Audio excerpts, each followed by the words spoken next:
path to living a more vibrant and empowered life, Full Color, wasn't about doing more, but doing things in a way that matters.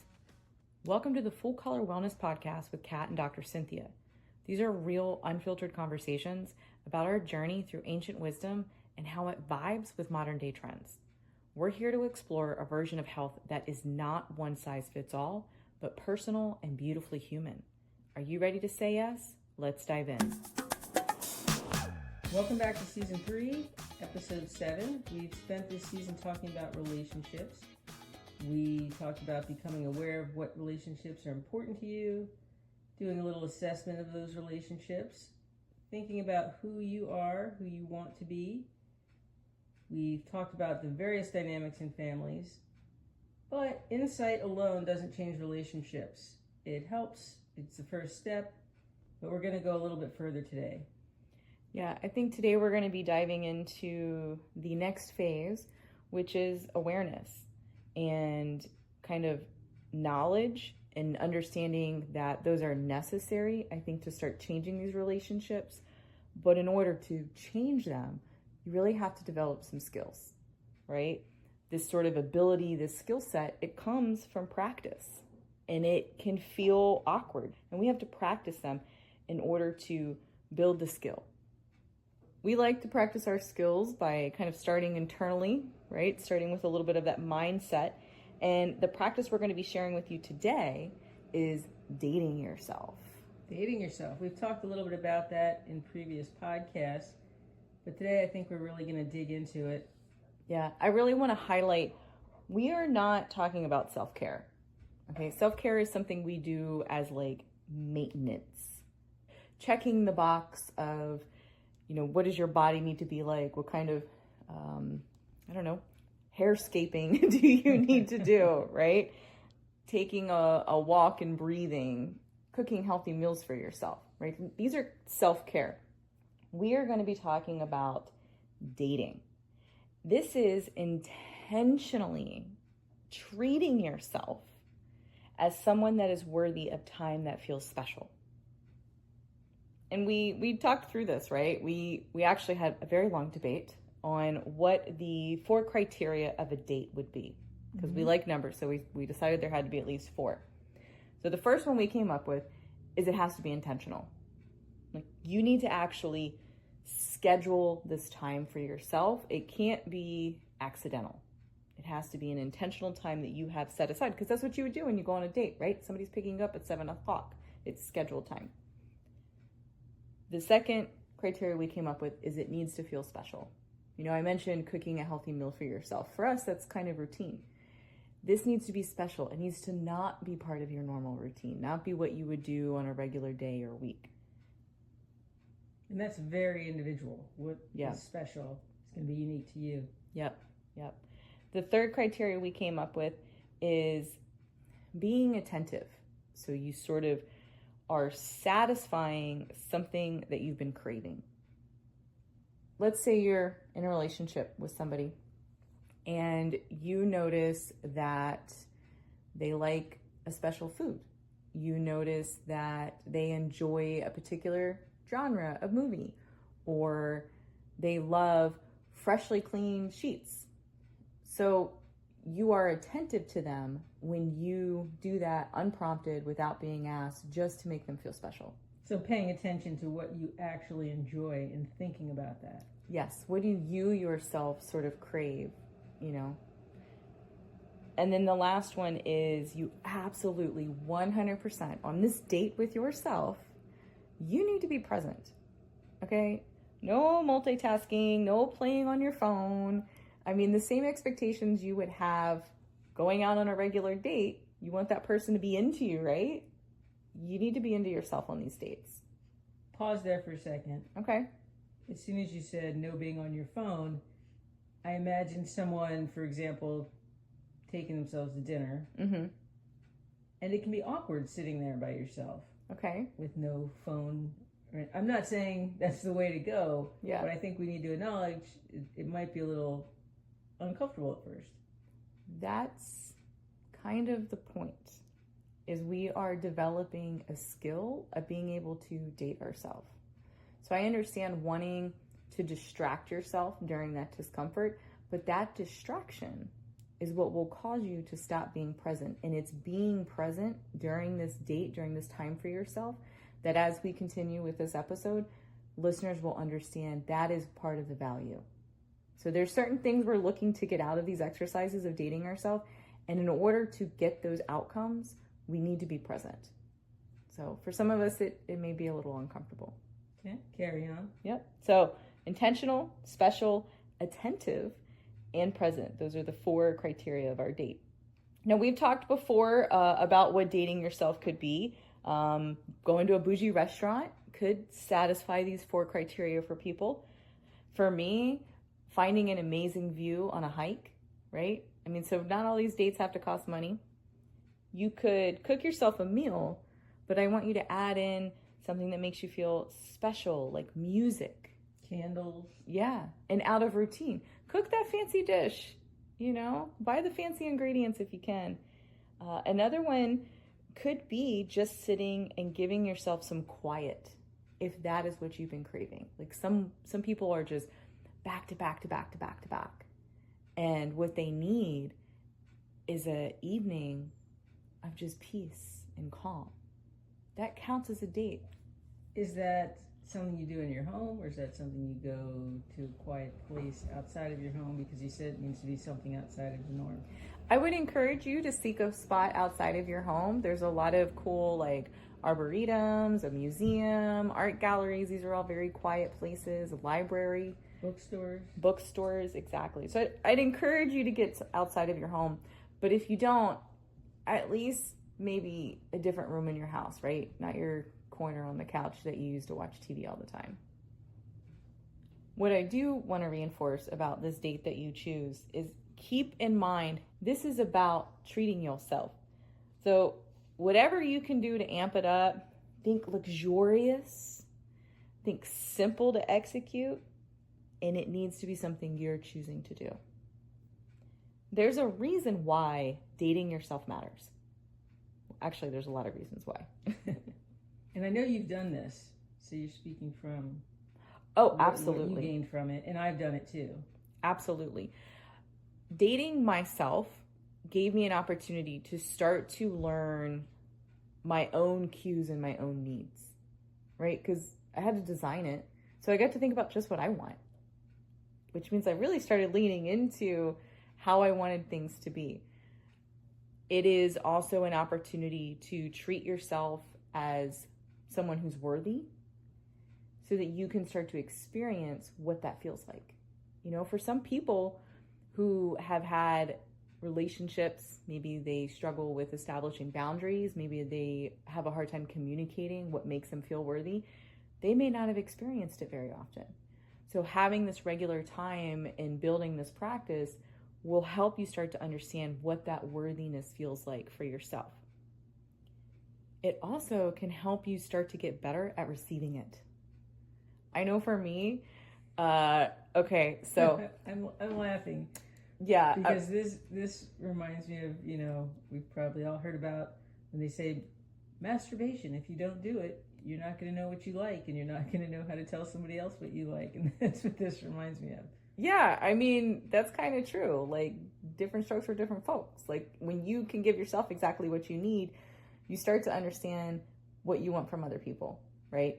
When I was talking about this also helping you to get better at receiving it, one of the things that came to mind for me is I really used to struggle with people doing nice things for me. I have on several occasions broken up with people because they were too nice. I broke up with a guy one time because he sent a giant flower arrangement to me for Valentine's Day. And I was just like, oh no. Like, I was so uncomfortable. As I started to date myself and allow myself to experience feeling worthy, I liked it. And it became something I was comfortable with. So I was better at receiving it. So these are really good benefits that you can get out of dating yourself. I mentioned the importance of being present, and here's why. Discomfort is like noise. It's the thoughts we have in the front of our mind. So you mentioned the restaurant. you're probably sitting there, and if you aren't distracting yourself, you're thinking about what else you should be doing with your time, the bills that you need to pay, the chores you need to get done, what else is on the menu, should I order another drink? I don't know. This is all hectic noise. And when you sit with it long enough, it goes away. And when you do that, it allows kind of what's going on in your subconscious, the deeper thinking, to come forward. And then you get to start having a conversation with the real deep inner part of who you are. And we talked about some other things that we did to help that inner voice come forward and begin to have a conversation with it. I journaled. Yeah. So I would write things down and get that out of my mind, and then you can look at it in a more detached way and review it as much as you want and think about it. Mm-hmm. Yeah, and it's unfiltered when you journal, right? Like Absolutely. you just go to town. I do. It's free-flowing thoughts. Yeah. For me, I like the idea of writing a letter to myself. It's uncomfortable because you are sometimes your hardest critic, your biggest judge, and you are also the one person you can't lie to. Once you become clear in your mind with what your expectations are, now you have the first step of the skill of communication. You got to get clear with yourself in order to help someone else get clear with what your expectation is. So now that you're ready to communicate outwardly, we have some hints for you. The first one that was the most impactful for me was starting to recognize the importance and the effectiveness of detaching from the outcome of a conversation. I was a very defensive child. I wanted to constantly explain myself. I was also very smart, so I felt like I always knew the answer. So someone would maybe be giving me advice or asking me a question or talking to me, and I am 5 minutes ahead in the conversation. You remind me of a toddler lawyer. Yes. From what I've heard. Oh, I could totally convince anyone I needed another cookie. But in this situation, as I got older and learned the importance of being present, I also became more present in my conversations with other people. And I recognized it was easier to do that if I detached myself from the outcome of the conversation. Because the only point of that conversation is communication.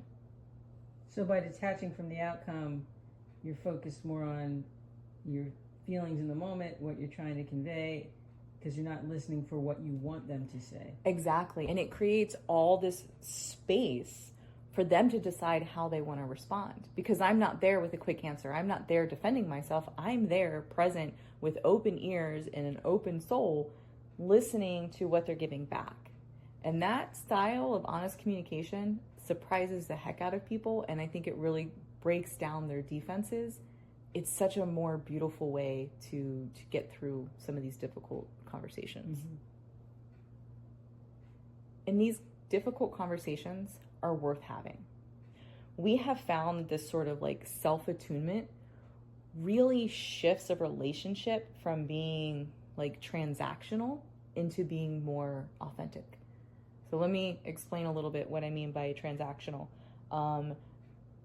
Ask yourself if any of these are true. You have a relationship in which they only contact you because you're a resource for something. That's a business transaction. You have a relationship in which you are the only one that ever reaches out to the other person. You have a relationship in which you're kind of like the emotional landing pad. Like they call you to spill all the tea and drop all their drama on your shoulders. When you realize you've been on a call for an hour, but they didn't ask you anything about yourself. Yes, exactly. These are transactional relationships. But when you use these communication tools, because you've gotten clear on what you want by dating yourself, you don't necessarily lose these relationships. They just shift from being transactional to being more authentic. So we have Dr. Cynthia here. I want to dive a little. Here the whole time. I know. I want to dive a little more deeply into kind of the behavioral science of communication. It's a skill we need to practice, but I think some knowledge might help us better prepare for that. I think there are definitely some tips that can help out in some styles of communication that are more effective than others. You can play around with and see what works for you. There's body language. You've heard that before. There's the tone of your voice. And we all know people who, for lack of a better way to put it, manipulate these things. You know, oh, she's so phony. That's so insincere. Whatever it might be. We watch there's a lot of reality TV these days where you can just see the person's manipulating the other person. They're pretending to cry, or they're acting a certain way, or they have their body a certain way. They want a particular reaction from the other person. You know, does that make sense? All I can picture is Glinda the Good Witch. Okay. Well, you know, nobody is that happy all the time. You know, like her body language and her tone is so, I am amazing and you're amazing and the whole world is amazing. And yes, we want you to have positive tone and language, but not that level. We want it to be, you know, authentic. And that's what we're talking about here, being authentic, being aware and using techniques that can help the conversation along. First, let's talk about the mindset going in. When you go into a conversation with someone, you're both bringing your personalities, your unique histories, your issues, and it can help to understand that they're different from you and they're seeing things differently than you. Whether it's something you perceive you did or the other person did, it doesn't matter. You should assume a positive intent first. So essentially giving the benefit of the doubt that the person's coming to the table to move in a positive direction. Consider all the things I talked about, their stress, their history, their personality, and remind yourself that it's not a war you're going into. It's not they're the enemy. It's just a conversation. It's fact gathering and it's sharing. Yeah, I think these are really good ways to show up to that conversation with a little bit of empathy in your pocket. Mm-hmm. Yeah. And as the person's talking, you're going to have some feels, but you also want to acknowledge what they're saying. You want to validate their feelings. Mm-hmm. That's really important because nothing can shut you down faster than someone invalidating your feelings. You can say things like, you know, I can see this caught you off guard. This seems to be making you uncomfortable. It makes sense that you'd feel that way. You're not saying that you agree, right, that you're right and I'm wrong, but it puts the person more at ease, helps lower their defenses and make it that you're in a mindset more where you can have this conversation openly and they're going to share and not shut down. You really think about creating a safe space. You want to create a space where you feel safe and where they feel safe to help with this conversation. Yeah, I think empathy helps with that. Like you talked about validating their feelings. I like that you gave some like language ideas because as a blunt, tactless person back in the day, I needed some of that advice. What are some other ways that people can create this kind of safe environment? Another thing you can do is what's called mirroring. So reflecting back their key words, that lets them know that they're being heard. Matching their tone. Their calm tone. Their calm tone. not if they're flaring up or getting loud. There's actually another technique that if someone gets louder, you get softer. Yeah. And it kind of pulls them back to the middle. But matching their calm tone and slowing your pace, not throwing 20 things out at one time. Yeah. Not compounding a bunch of questions. You know, why'd you do that? Who were you with? What was it? Da, da, da, da. And there's so many questions at once that it's overwhelming. So ask a question and give them the time and space to respond. When you communicate poorly, and I've mentioned that you shut down, you start attacking, you withdraw, you might not want to communicate at all. You basically become not your best self anymore. Yeah. It's all these emotional reactions that you're having, and you're not thinking through maybe even what you're saying. You might say some things that you can't take back and you don't want to go there. So this is what's happening. Your cortisol level rises, your stress hormone, anxiety goes up. Yeah. And when these things happen, the part of your brain that deals with problem solving and complex things actually shuts down. So if you're in a conversation and someone's saying can we talk about this later? I need a bit of time, or I'm a little overwhelmed, and you keep pushing and trying to force this person to talk to you, their ability to process this information and problem solve actually decreases. So you're not helping the situation at all. That seems unfair. Also, interestingly, there's a part of your brain that is scanning for threat, and certain things trigger that feeling that you're threatened. So hard eye contact, if you're glaring at someone as opposed to gazing softly at them, the glaring increases this threat feeling.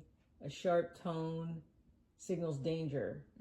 And so we want to not do those things as much as possible. So again, a softer gaze, a slower voice, these types of things signal safety. And when your system calms down like that, the part of your brain that deals with the complex issues and the problem solving comes back online, and then you can think clearly and you can start to work through things. Another thing is being present, and that really means you're listening. And like Kat said earlier, you're not thinking ahead to the response you want. You're not going for something in particular, and you're listening. You're not rehearsing. You're not, sometimes in your head, you're thinking about what you want to say.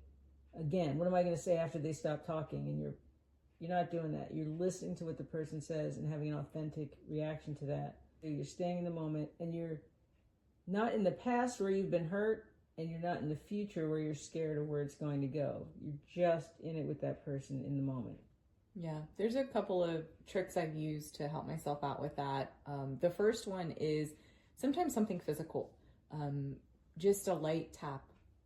Take your finger and just kind of tap your leg. It just, for some reason, it reminds your body that you're physically here in this moment and to come back into this moment.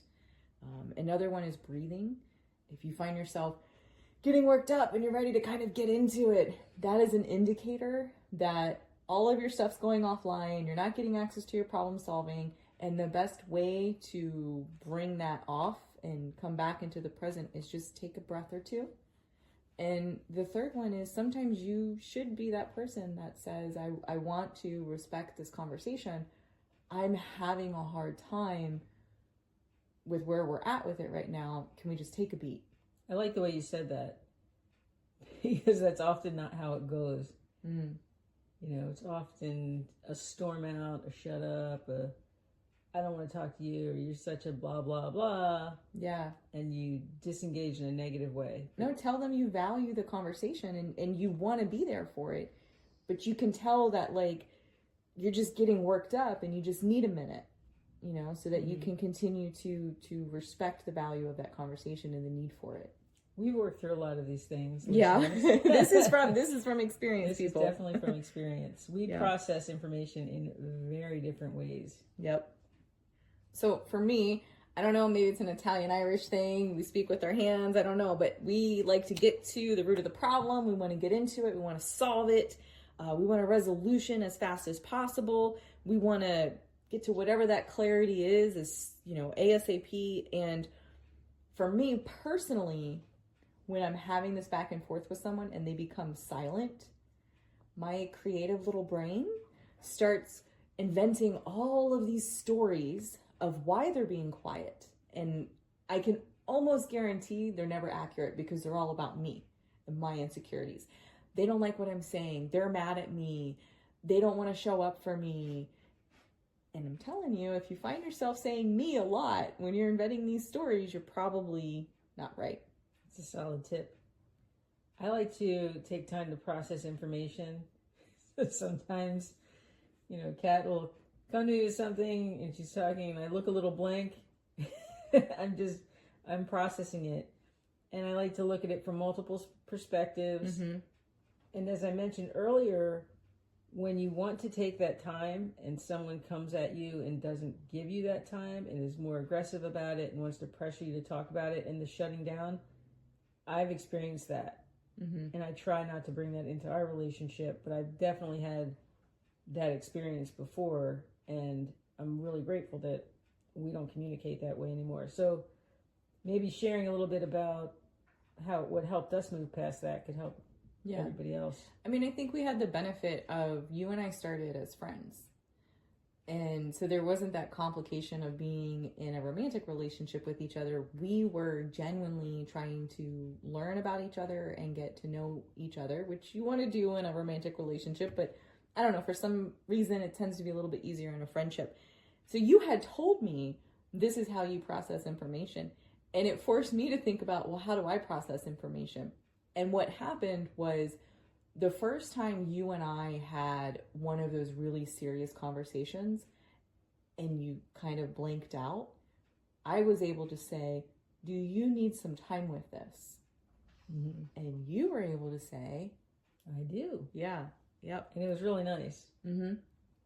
And it doesn't always go towards her. I also have a lot of discomfort when something sits. I am always the person that's going to address the elephant in the room. And there are certain decisions that I become anxious about and I sweat over, and these are feelings that are foreign to me. So occasionally I will come to you and I will say, this conversation is important and I need us to work through it. And I step up, through my discomfort and hash it out verbally as opposed to just in my own head. Yep. Just trying to show up a little more for the other person in the moment where maybe they need it a little bit more than you do, and understanding the context of why you're needing to do that has been really helpful for us. And when you do take the time, if you need it, you need to go back and finish the conversation. Yeah. Just don't let it, pass on. Yeah, you told me a story one time about, what was it? Yeah, I heard it. I think it was someone who was a marital counselor, but it's applicable, I think, to anything. But what she said was one of the most important things in a relationship is don't let the concrete dry. And that means don't avoid things that maybe they don't even seem that big, but it's nagging at you. Mm-hmm. Don't avoid things, because then the concrete dries. Then you move on, then it happens again and the concrete dries. And by the time you get around to saying something, the other person's like, what's your problem? A lot of times your reaction then is way overblown because it has been building up, right? And you hadn't addressed it. So addressing things when they happen is much more effective in the long term. Yeah, and it's kind of a shorthand, funny way that you and I use for each other when we're ready to address something and revisit a conversation that doesn't quite feel closed for one of us. It's been helpful. I think we went over a lot today. Yeah. And a lot of tips and things to remember.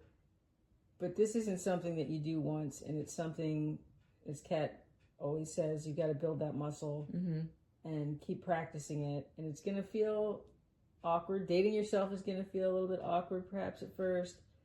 And then bringing those learnings into your relationships is going to feel a little awkward. But if you keep persevering and are consistent, it will get easier. Definitely. And don't worry, because we'll be back next week with your wake-up call. And I'm sure you're already getting the gist of what your challenge just might be. Yeah, you're going to take yourself on a date. Yeah.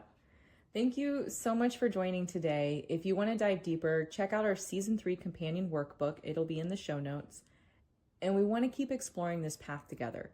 So if you haven't checked out our private Facebook page, the Full Color Wellness Warriors, please consider tagging in. Let us know what you think of the date criteria we suggested, and share if maybe you have some criteria of your own. And please, share the wealth of health by liking and subscribing to our channel. And remember, this is your journey. It's all about taking these small, meaningful steps towards a healthier, happier you. Full color. Until next time, say yes to your well-being and take care.